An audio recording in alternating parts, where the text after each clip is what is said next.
سر اپاسٹسی یا بلاسمی کے کیسز بالکل دیکھنے کو ملے ماضی کے اندر، کیونکہ پولیٹیکل کیسز بنائے جاتے ہیں جب کوئی اقتدار میں ہوتا ہے، اور جب ٹریجری بینچز سے وہ اپوزیشن میں چلا جاتا ہے. یہ تو ایک پاکستانی المیہ ہے.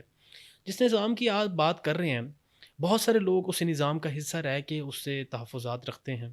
جب اقتدار کا حصہ رہتے ہیں تب کہتے ہیں کہ سب ٹھیک ہے، سب صحیح چل رہا ہے.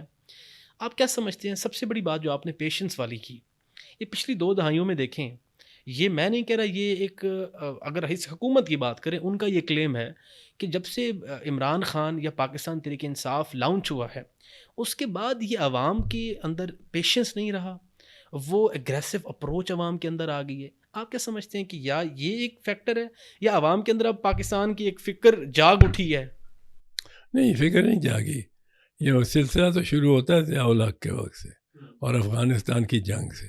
ہمیں ڈالر ملی اس لیے رہے تھے کہ ہم مدرسے قائم کریں، اور وہاں سے بھٹی وہ ان نوجوانوں کی جو کہلائے تو مجاہدین، لیکن وہ بم مارے بھی، بم پھٹے بھی ان کے، اور وہ پہلے امریکہ کے ہاتھ کھیلیں اور پھر امریکہ کے خلاف کھیلیں اور امریکہ کو بھی بھگائیں اور ان کو روس کو بھی بھگائیں.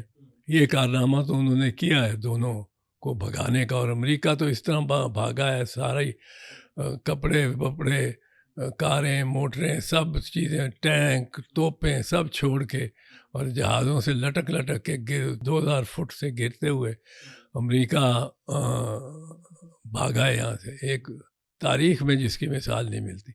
ویتنام میں بھی اسی طرح بھاگے تھے. تو یہ اب ہمیں ان کا اعلی کار بنا کے، اور یہ ہمارا جو اصل میں اشرافیہ ہے جی، ان کا رجحان ہی امریکہ کی طرف ہوتا ہے. اگر ان کو چین اور امریکہ کے درمیان چنیں تو ان کو انگریزی بولنی آتی ہے. ان کے بچے زیادہ تر ان اسکولوں میں پڑھ رہے ہیں امریکہ کے. ان کے جو رہن سہن کا طریقہ ہے وہ کوئی چاؤمین چائنا کی بجائے میک ڈونلڈ سے بہت زیادہ واقف ہے. تو ان کی جو افسران ہیں ان کی کمیشنز وغیرہ کا سلسلہ بڑا مطمئن اطمینان بخش ہے، اور وہ اسی پہ چلتے ہیں. وہ چینلز ویل نون ہے، کدھر سے کدھر جائے گی، کدھر سے وہ پیسہ جو پھر وہ امریکہ لے جاتے ہیں. تو آپ یہ دیکھیں ایک اس ملک میں جو حقیقت ہے، 140 ارب ڈالر کے ہم مقروض ہیں فارن کرنسی میں. 140 ارب ڈالر کے، یہ اس سے 300 گنا ہو گیا. اب جو ہماری اندرونی قرض ہے ہم پہ، ہماری حکومت پہ، ہماری ریاست پہ، جی، وہ ان بینکوں کا ہے جو یہاں پاکستان میں آپریٹ کرتے ہیں. ان کی جانب ہم نے ان کو دینا ہے، ان سے قرضہ لیا ہوا ہے 9.8 کھرب روپے.